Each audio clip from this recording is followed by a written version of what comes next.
NPCI website খুলছে না, তো যারা ডিবিটি লিঙ্ক করতে পারছো না তারা উমাং অ্যাপ থেকে ডিবিটি লিঙ্ক করতে পারবে। এটি একটি ভারত সরকারের অ্যাপ্রুভেল অ্যাপ, যেটা গভর্নমেন্ট অফ ইন্ডিয়া মেনটেন করে। তো এই অ্যাপ থেকে কীভাবে তোমরা ডিবিটি লিঙ্ক করবে তার সম্পূর্ণ ভিডিও কিন্তু আমার চ্যানেলে দেওয়া রয়েছে, ওখান থেকে তোমরা দেখে নাও।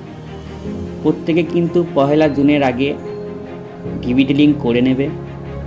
ডিবিটি লিঙ্ক করতে গেলে এনপিসিআইয়ের ওয়েবসাইট খুলছে না, তো অনেকে চিন্তিত রয়েছে, তাদের জন্য বলছি প্লে স্টোরে যাও এবং ওখান থেকে উমাং অ্যাপটি ডাউনলোড করো এবং লগ ইন করে ডিবিটি লিঙ্ক করে নাও। উমাং অ্যাপ থেকে খুবই সহজে কিন্তু ডিবিটি লিঙ্ক করা হচ্ছে।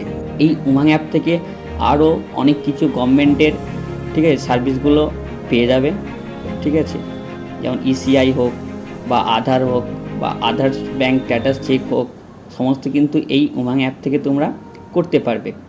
তো এনপিসিআইয়ের ওয়েবসাইট খুলছে না, যারা করতে চাইছো ডিবিটি লিঙ্ক তারা কিন্তু উমাং অ্যাপ থেকে করে নাও, এটা কিন্তু খুবই সহজভাবে হয়ে যাবে।